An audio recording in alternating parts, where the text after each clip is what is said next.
viewers around the country on the 10 network to the beautiful city of Perth on day 2 of Telecom's Rally Australia. This afternoon we'll see some of the world's best rally drivers in action at a special stage here at Langley Park beside the Swan River.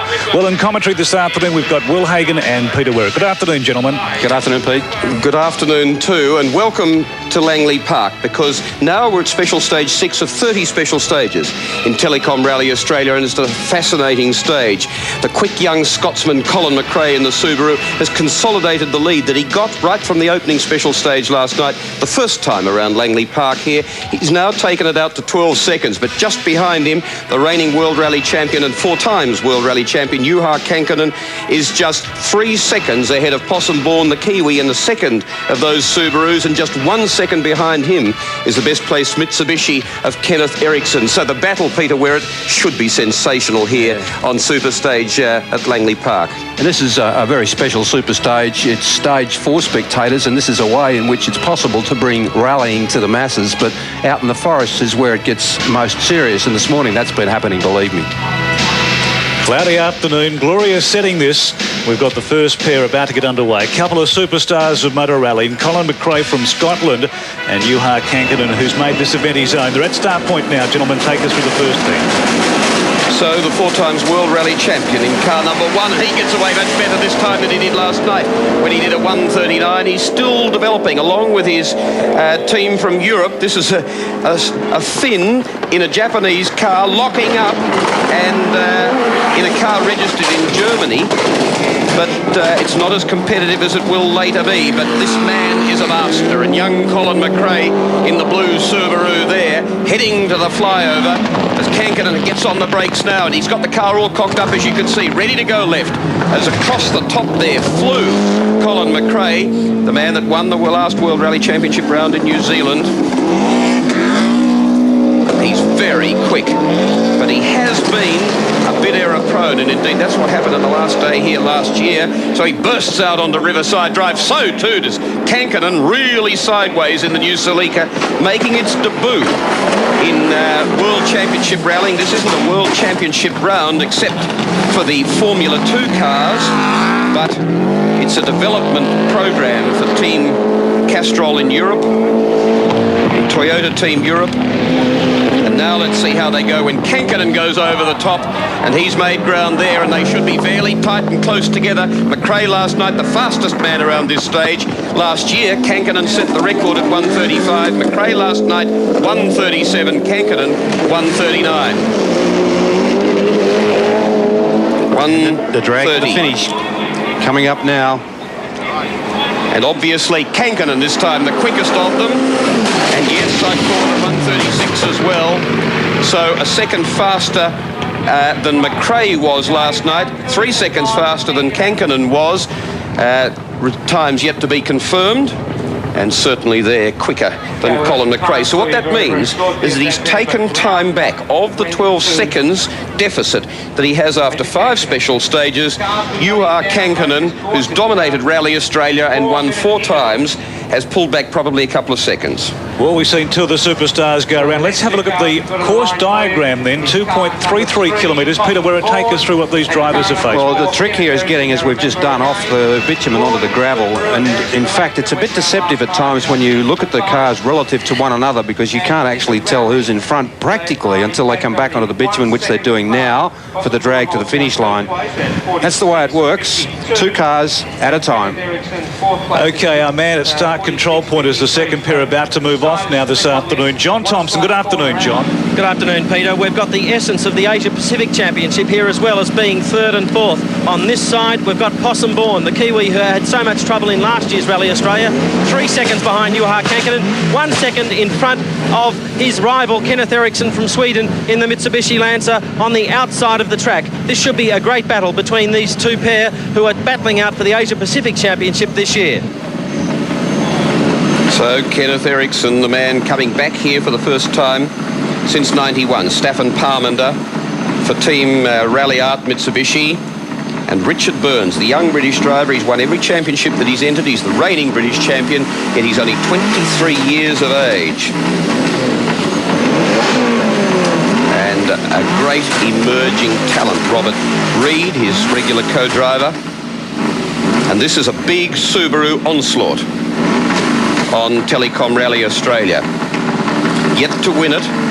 2 World Championship rally wins to their credit, both to Colin McRae, both of them in New Zealand last year in this. But Richard Burns, a man who I think could present some threat to Colin McRae as lead driver in the team, although that's a dubious statement too, because Carlos Sainz, who's not here, but World Rally Champion, is probably their lead driver, although perhaps the way Colin McRae goes these days, when he keeps it on the island, as he starts to draw level now, even although he has to brake first, you see them setting the car up, turning one way, then throwing it the other. Not a road racing technique, but a rally technique to get the nose pointed in and the tail round and have them firing out of the corner, aiming in the right direction. And you can see there that it's Ericsson that had his car pointed well. Now he's turning off to the left as he sets it to turn right and then crossed up in the air is young Burns from Britain. Very, very wide bearings and may have got him after second or five. And let's get aboard. 2-litre, 4-wheel drive, turbocharged, 6-speed gearbox. Cars built at phenomenal cost with an enormous amount of modification and sophistication. Burns very good there off the bitumen. And you'd have to reckon that Burns was in front, wouldn't you? Sitting there at home watching this, but that's not necessarily so, because this is where it starts to get serious right now. You can see the front wheels turned in tightly there as he understeered. He wanted the tail out. He finally got it out and then was oversteering in the latter part of the corner. Gets in under the tunnel now, and he's got to be very quick from here on, as Ericsson, I reckon's made some time.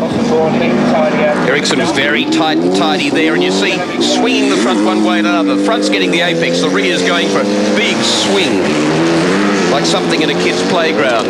And Ericsson indeed is in front. They're very crossed up on Riverside Drive as they burst off down the bitumen, race to the finishing line, and a great recovery run there by Ericsson, probably in a time of about 1:39. And then Richard Burns coming in a little bit slower in behind him. As you can see, they're in something like 5th gear. I don't think they're getting into 6th down there, but certainly stretching up towards 200 kilometres an hour. So it's a bit of a job to get the cars stopped by the time they finish off there. One of the local favourites, Ross Duncan, about to contest this next little match-up with Peter Possum-Bourne. And let's go back to John Thompson at start control point. Ross Duncan with all sorts of trouble this morning. He's had 2 punctures, back in 34th place out on the outside of the track. And of course New Zealand's Possum-Bourne on the inside. Ross Duncan, a local hero in Western Australia, and one the crowd really loves to watch. But he's going to have his work cut out for him, trying to claw back into the top rung of leaders here in Rally Australia. Possum-Bourne, though, he's really firing in 3rd place outright and just 3 seconds behind Juha Kankkunen, 1 second ahead of his rival in the Asia Pacific Series, Kenneth Ericsson of Sweden, also in a Mitsubishi Lancer, just the same as his rival here, Ross Duncan. Pete, he's a hometown hero, Ross Duncan. He sure is. People may be interested to know how it could be that somebody who's currently 34th can be competing right up here with Possum-Bourne, who's technically 3rd outright, but the fact is they have not yet been reclassified, which happens after 10% of the rally has taken place, and that will put them into their relative positions then. So right at the moment they're running off their positions as they are noted on the program, which is why we get Ross Duncan and Possum-Bourne together now. And taking a bit of time here, having a bit of a look around. Ross is having a rest. So another Mitsubishi Subaru face-off, but this is for entertainment value in the sense of the 2 of them running together. It doesn't matter who beats who. What matters is what you add to your time for this special stage 6 of 30 special stages. For the rest of the rally, they do nearly 600 kilometres of special stages in 1,850-odd kilometres of travel overall. Now, all the rest of that travel time just has to be met within a gentle and very legal schedule as they get away now. Possum-Bourne on the right side, closest to bottom of camera. Dunkerton on the outside. He'll go deep under brakes. He's got further to go on the bitumen. For Possum-Bourne, this is an enormous mental test as well as a physical one. His co-driver, Dr. Roger Freeth, killed in this event last year when Possum-Bourne was driving. But Bourne's bounced back, and Freeth's widow has spoken to him and said, get into it. Stop mucking around, get on with your life. You're a professional rally driver. Dunkerton, on the other hand, 48 years old. In last night's match-up, Pete, we saw these two guys go around together, and it was Bourne who took the honours over Dunkerton, who struck some problems. Well, that may be the case again now too, because in fact Bourne has at this point got a fairly clear lead, but don't forget once again this is misleading. The second drag down the straight doesn't actually tell you where they are. The moment you'll know, believe me. Very crossed up past the tree that Brett Middleton hit in his Daihatsu Charade last night, effectively ending his rally within a few hundred metres of starting it. And Peter Guest, unfortunately, rolled over this morning, one of the emerging young Australian talents. As we look at Possum Bourne, underneath, going very well against Ross Dunkerton, who jumps over the top a little bit later. Now, he's ahead, Dunkerton here, but he's got much further to travel round this long outside bottom loop. In tight is Bourne from New Zealand. And it's Bourne who comes out in front of the drag to the finish, all crossed up and really giving it to it. And it is a drag race now down to the finish, with Bourne just getting there ahead of Ross Dunkerton, but possibly doing it on the same second. All of this time to the nearest second. It's not to tenths or hundredths of a second. All rallying, whether it's out in the forest or here around this super special stage at Langley Park, time to the nearest second. And so drivers on occasions beaten by a length or two or three can have the same time. Last night in the special stage, which opened the rally, massive crowd here, around about 20,000. This afternoon, not so many this afternoon though, but still a healthy crowd. And this is one of 3 occasions where they tackle the super stage here at Langley Park. Our next pairing. Yes, have a look at it. Pavel Sabira from the Czech Republic for Skoda Motorsport. Now, not only is this a 1.3 litre car, but believe it or not, it's running on carburetors. Yet it's lying 20th outright. It's a remarkable effort by one of the smallest engine cars in the event. And have a look at that result down the bottom, with a car like that 10th overall in the Acropolis Rally in Greece earlier this year. A remarkable effort, an enormous effort by Skoda in this country. And as we look at them, we get the official times, which shows us the fastest time was Kankkunen at 1:37, the official time. So the same time as McRae set last night, and both of them now 2 seconds outside Kankkunen's record. Having a look at Gregoire de Mévius. Now, he's twice been Group N champion. He's a Group N specialist of driving less modified vehicles, and in this instance using an Opel Astra GSI, so it's 2-wheel drive. And he is a very good specialist driver. Never won a World Rally Championship event because he's in Group N, not the hot, highly modified, big budget Group A. But boy, he can get around smartly. His second visit to Australia, he was here in 1990. And he is lying 8th in the event so far. He's actually in a Group A car now, but he's running in the 2-litre class, so he's in this new. Down here on the start line, Pavel Sabira, and as they turn into Langley Park, it'll be Gregoire de Mévius heading onto the dirt first. Once again, head battle here, Pete. We should point out too to our viewers around the country, although they're going head-to-head, it's not a race amongst drivers, but a race against the clock. Yes, exactly right. This is why, in fact, you would have to say that these two cars technically look as if they couldn't possibly be competitive with one another, and they're not. And they're not meant to be. What they're doing is racing the clock. Exactly. They're not meant to be. They're going off in the way they're paired in the event, not necessarily the way they should be around here, so that, as you're saying, cars which sometimes are quite different in potential performance are paired together, but it's the time that they register that's important to them. And yet, despite all that, we sometimes see some incredibly close racing. Yes, that's right. Well, of course, you do get classes paired together and cars paired together, like Colin, McRae, Kankkunen, and a little Skoda in the background there, really straining its 1.3-litre engine. And as I said, no benefit of fuel injection, merely carburettor, but a very reliable car, funnily. People might think that a Skoda mightn't be, but very reliable and durable, and now leading its class in the World Championship, so it's been a remarkable performance. Look at it, not fast enough to get airborne over the top, but lying 20th outright. Sabira, his co-driver Gross, knows what to do in the motor car, gets his apexes right, and has got it wound up in hot pursuit, as hot as he can make it, of Gregoire de Mevius from Belgium. Lone Belgian driver in the lone GM vehicle from Europe who goes through in a time of 150. And in fact is currently lying 9th outright in the event so far. How demanding is this stage in comparison to the 4 days of racing?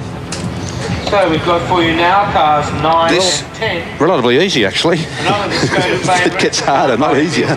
Yeah, this is doesn't have nearly as many factors in it as flying around in the forest, uphill, down dale, round blind corners, on ball-bearing type surfaces, trees close to the edge, rocks thrown up by cars that go in ahead of you, and so on.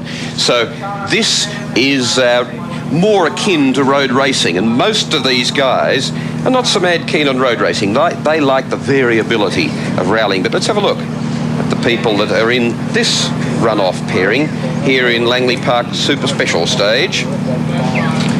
And Emil Trainer, again, Czech Republic, again, Skoda Motorsport team, 33 years old. As you can see, been rallying for 11 years, been in 13 World Rally Championship events, and not only a first in class, but an 11th overall. Amazing. And in fact, earlier this year too, 9th and 10th for the Skoda team in the Acropolis Rally. Of those last two to run off, it was Sabira at 1:55 and de Mevius at 1:50, the official times.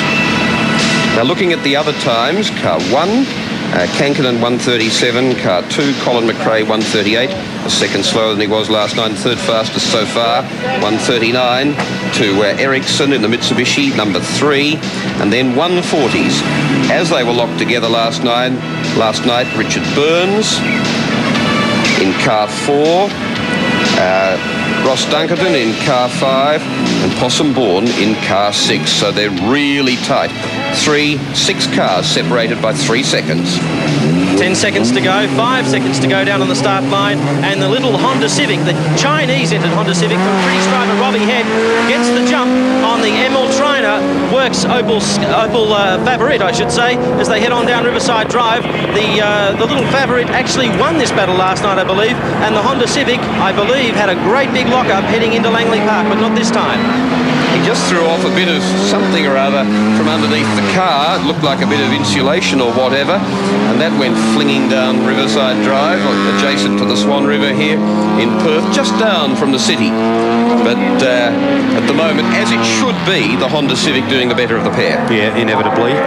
It's a quicker motor car, and it did in fact have a bit of a drama last night with a huge lock-up, which meant grabbing reverse gear for a moment. If you've got to go backwards in one of these events, you're losing far too much time. Just missing a corner is enough, and there's a few people who've done that already last night and today, which has caused the retirement of 2 motor cars that I know of. Probably one of the things they like least is, there's a bit of heavy braking that was very nearly a lock-up for the Honda.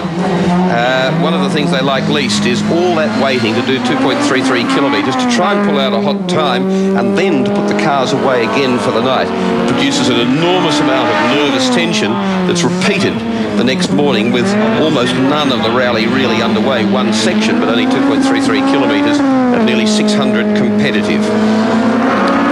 Trainer doing a good job with the 1.3 litre Skoda.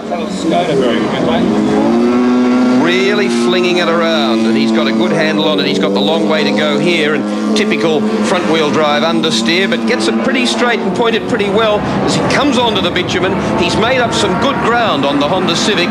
Won't be enough, though, as they dash to the finishing line, probably 3 seconds in it. And a chance now for us to turn off the engines, only for a moment, though. We'll take a break. You're watching the Rally Australia, the Telecom Rally. Back at Langley Park for the rally, and we've got an all-Aussie affair here underway. Ed Orinsky and Neil Bates. Indeed, last night the times were put around the wrong way, showing Ordinsky is faster, but in the Group N car there's no way should have been, and indeed he wasn't. Bates now already in a good little lead, using the Celica quite well, except that he goes too wide, but he's got four-wheel drive. He'll punch out of there very well. Ordinsky, of course, has the same, but in a Group N car, doesn't have the power to recover from something like that quite so well and so quickly. No, but it's a nice piece of driving nevertheless. You shouldn't get that wide, but if you do, you've got to recover, and you've got to recover very quickly, and Bates has done that. What it is about this track is that it actually is very hard packed and very firm on the track. Right at the edge, though, it's a little bit crumbly. Yeah, I took a walk around it, actually. It's as hard as a rock, but you step off the edge and it's quite soft sand.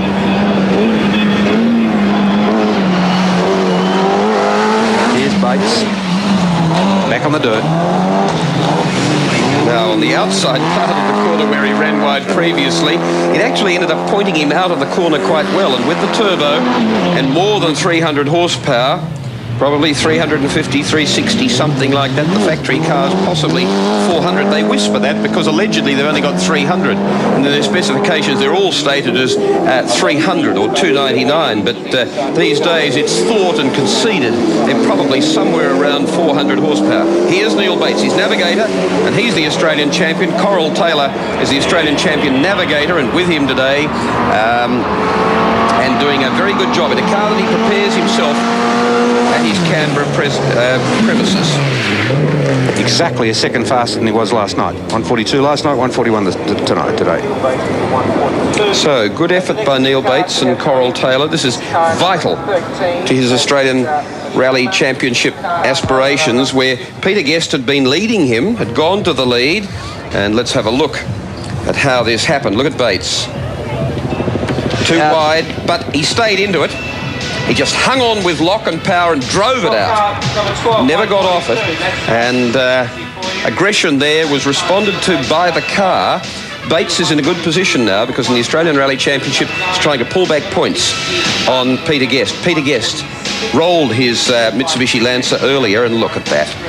They're not competing though, Will. Just metres from where we are here at Langley Park. And I don't know if they're expecting, like Monaco, somebody who end up in the river, the delightful Swan River here, but here's just some of the crowd too that's enjoying not only this super special stage, the second of 3 times on which they'll tackle it, but all the other entertainment that's going on here, from Roscoe McGlashan's Australian land speed record holding car to the next pair to go off, and all sorts of bands and entertainment and food. Down on the start lines, John Thompson.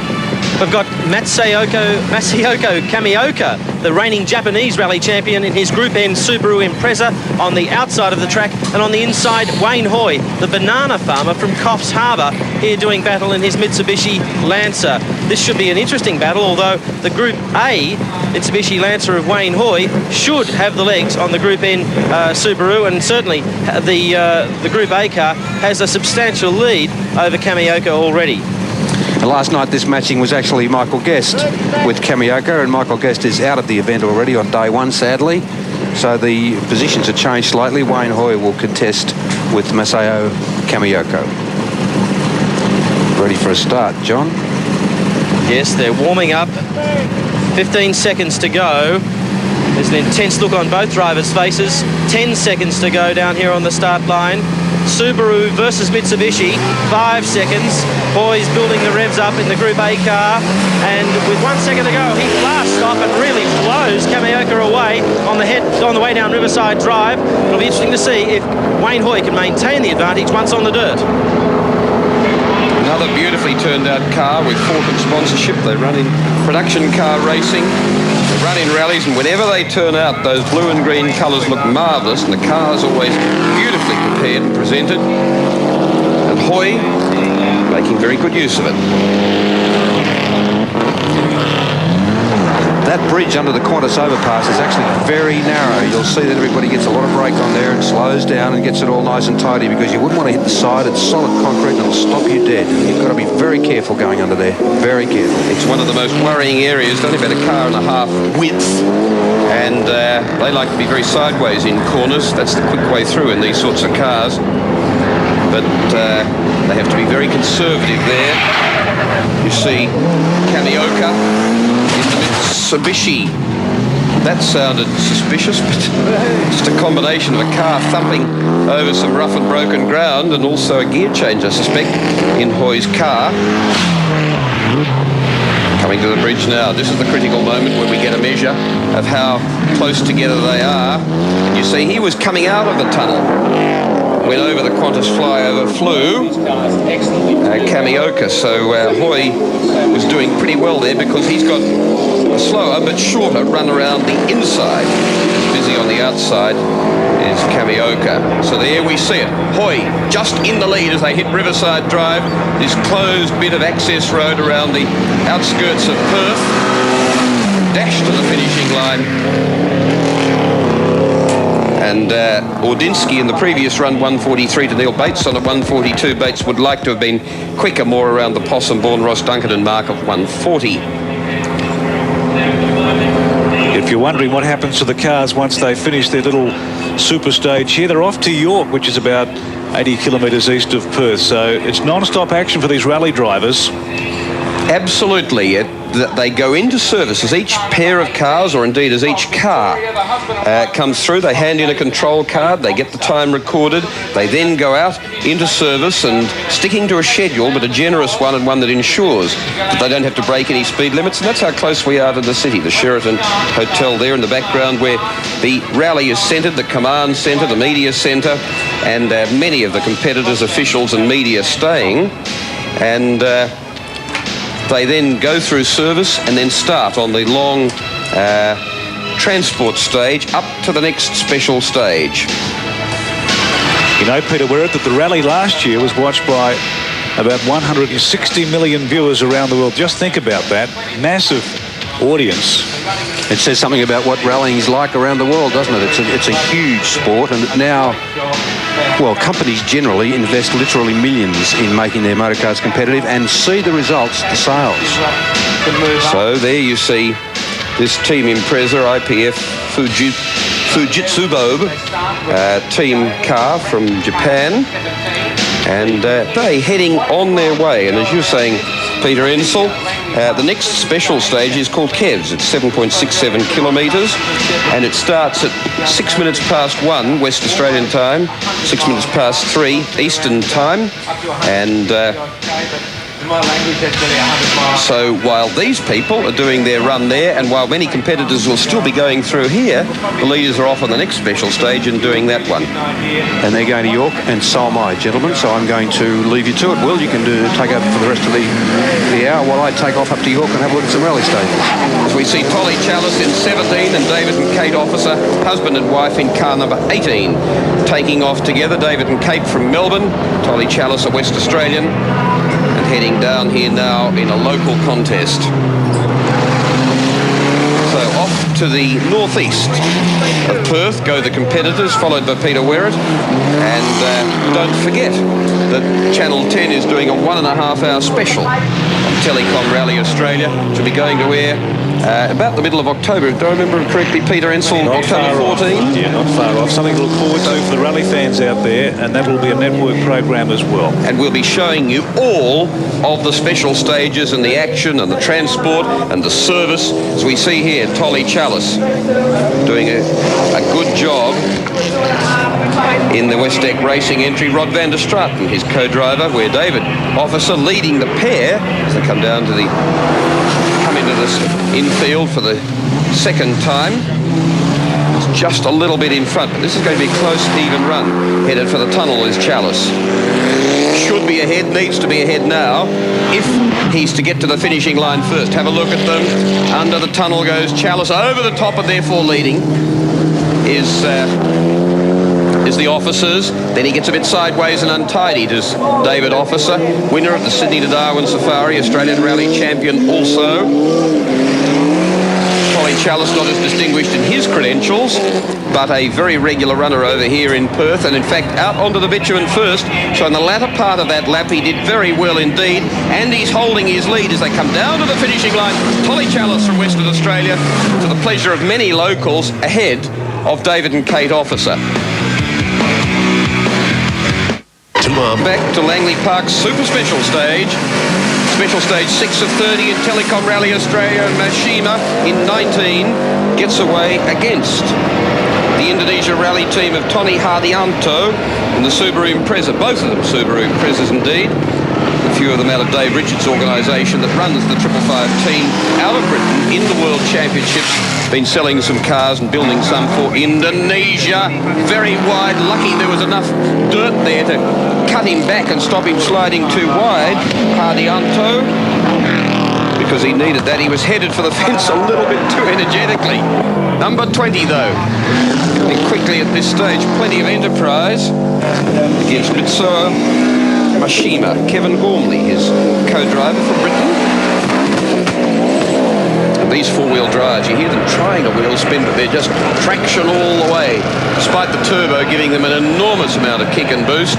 And 19's got untidy and lost a lot of ground. Mashima, so that Hardianto looking very good at this stage.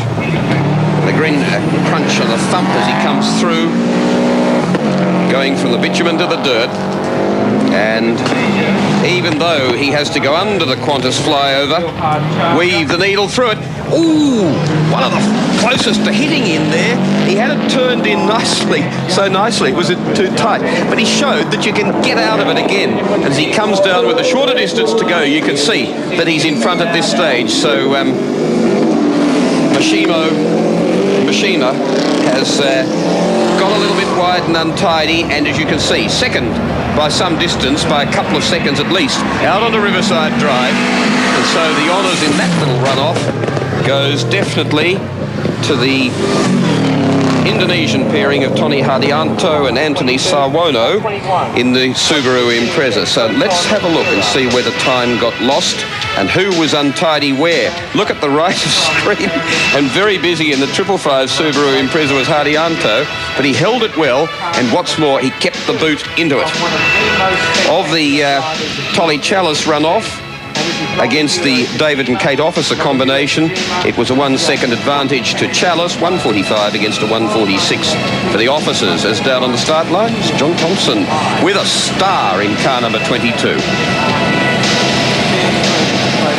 And in fact, I'm wrong because he's getting into a car with Peter Werrett, but have a look at this man, Nobuhiro Tajima from Japan, 44 years old. This man held that awesome Pikes Peak hill climb record, outright record, the one set by Ari Vartman.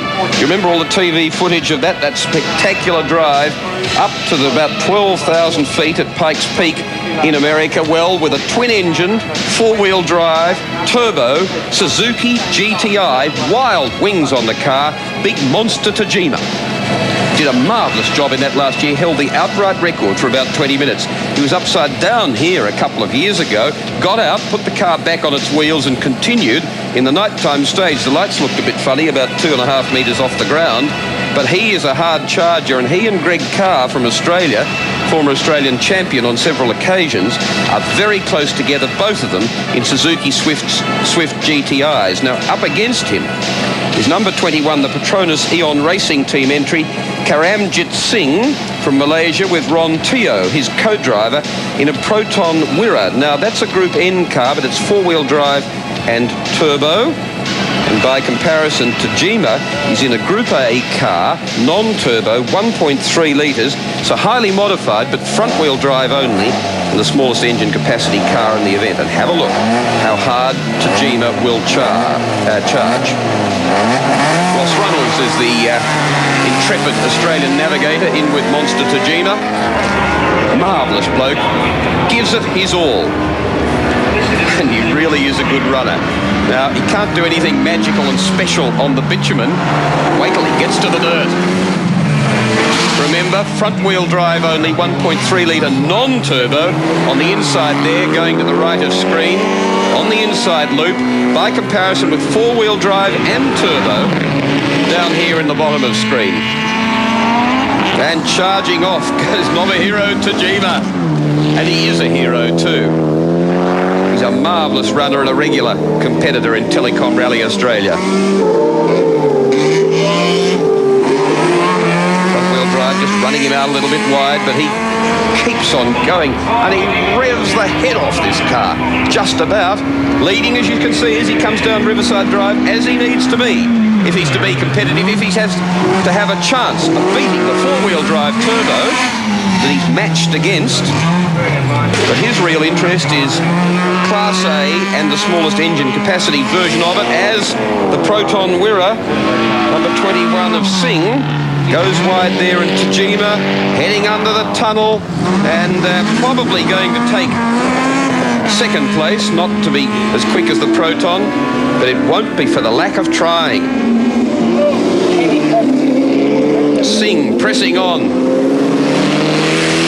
Proton, a Malaysian copy of development of the Mitsubishi Lancer GSR, and as you can see as they go down Riverside Drive, probably a couple of seconds behind is NOBUHIRO Tajima in the little Suzuki on this stage last night. He and Greg Carr, running similar cars, did identical times, and they're running very similarly in the event. Went to Langley Park in Perth. Well, the second day of the rally got underway as early as 6 o'clock this morning. Let's have a look then at a summary of this morning's stages.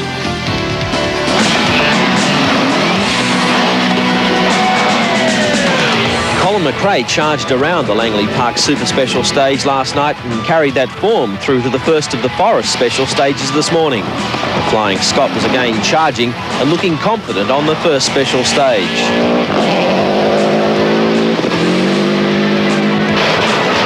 The rally leader was striking gearbox problems. When the cars reached the first service point after the second special stage this morning, the Subaru mechanical teams worked frantically on the problem. I understand you're having gearbox troubles. Yeah, just with 6 gear. So I just have to hold it in. It's a bit of a problem because there's an awful lot of 6 gear sections in the stage. Just 3 seconds behind McRae after the second special stage was Sweden's Kenneth Eriksson in the Mitsubishi Lancer. Eriksson, the Asia Pacific Series leader, was driving fluently and carrying on his great form. World champion Juha Kankkunen, in his first major outing in the new Toyota Celica GT4, was lighting up the course early.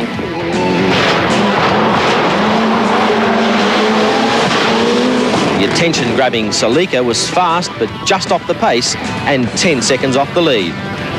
But there was to be drama early in Telecom Rally Australia for Australian Michael Guest.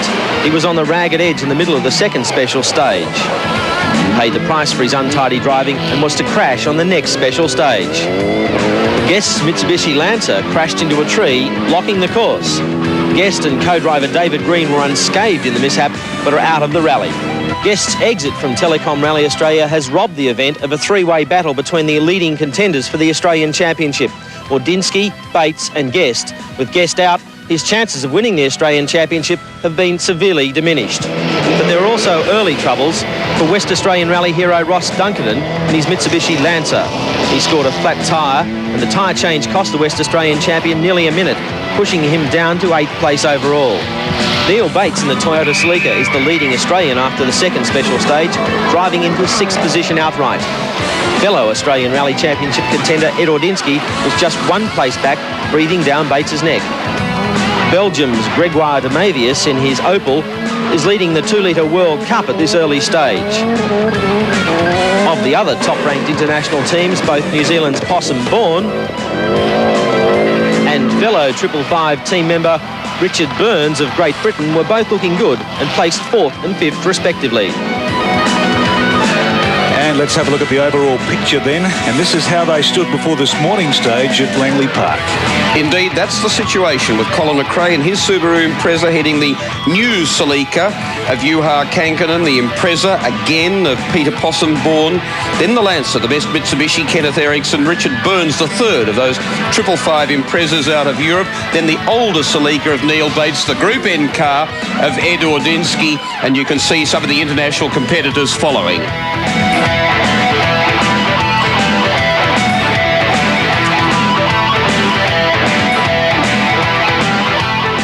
6 competing cars in the rally. But in the quest to win, there's a lot more involved in a major event like this. Our special commentator, John Thompson, has been looking at some of those important features. Unique Spectator's close-up view of world-class competitors racing against each other on the dual dirt tracks at Langley Park has brought a new dimension to the sport of rally driving. But modern rallying has often been called forest racing, and it's amongst the tall timber on Western Australia's tricky gravel-top terrain that Telecom Rally Australia tests drivers and cars to the limit, where dreams are shattered and champions are made. Spread over 4 days, Telecom Rally Australia takes drivers over what's termed special stages. The 30 special stages cover a total of some 530 kilometres. They're located as far east of Perth as York and as far south as the rolling hills between Donnybrook and Bridgetown. Each of the special stages is closed to all traffic, except, of course, the rally cars. It's here that Telecom Rally Australia is won and lost, and where speed is everything in that race against the clock. Timing's an elapsed time. We have very sophisticated timing equipment now. The timing clocks are all synchronised between the start and finish of the special stage, and their time is nominated as they leave the start point and then registered on a digital printout clock as they cross the finish line. To get to the special stages, rally crews must navigate the so-called transport or liaison stages, sections of open highway which are timed but where there are penalties for arriving too early. There are no special allowances made for the crews travelling on liaison sections. They must obey all the traffic laws. 100, fast, left 3. For the past week, rally crews have been covering thousands of kilometres, driving up to 14 hours a day, traversing the special stages, sometimes making 4 or 5 passes over each circuit. Right entry. It's officially called reconnaissance, and it's rallying's equivalent of a day at the office. Left 3 loop, into a right 5 clip. The object of the exercise is to compile what's termed pace notes, a form of rally driver's shorthand which maps out every bend, twist, jump and potential obstacle on the special stages. It is far safer that crews, ranging from novice crews first starting rally to professional crews, that you can go out on the course and you can highlight dangerous areas. Pace noting is governed by strict rules, including that only showroom production cars, with few modifications, can be used during reconnaissance. Pace noting is not the only aspect of rallying covered by strict regulations. Virtually every facet of the sport is covered by very specific regulations. A set of rules covering everything from where a car can be repaired to the placement of sponsors' signage on the cars. The extensive rules governing rally driving are aimed at ensuring fair, fast competition, but with stringent safety standards. We have a complete safety plan which covers safety for the public and spectators, for our marshals, and then another complete safety plan in place to protect the crews and respond to any emergency for an accident on the course.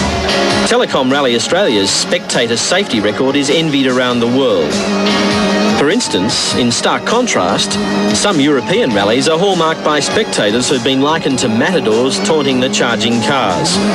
Spectator control is just one of the many reasons why Telecom Rally Australia has become known as the favourite event for the top overseas drivers. Australia, like we have been talking with the boys, because we do all the rallies around the year, and let's say it's the best rally in the year.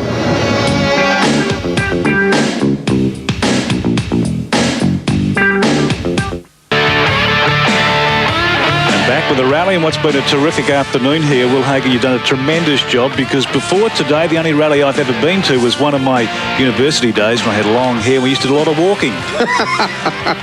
What about this? Is very different. I'll tell you what, it costs a hell of a lot more, but it's very entertaining too. As you can see there from the crowd, it was a sellout crowd last night. I'll be surprised if it isn't a sellout crowd again tonight when they finish today's stages, which in all 595 kilometres and 174 of them competitive. This is the situation right now in Telecom Rally Australia. As you can see, only 11 seconds between the leading pair and just 6 back to third place. Identical time to Peter Possum-Bourne for Kenneth Eriksson, and not much further back to Richard Burns, another of the 555 team Imprezas out of Europe, in fact out of Britain.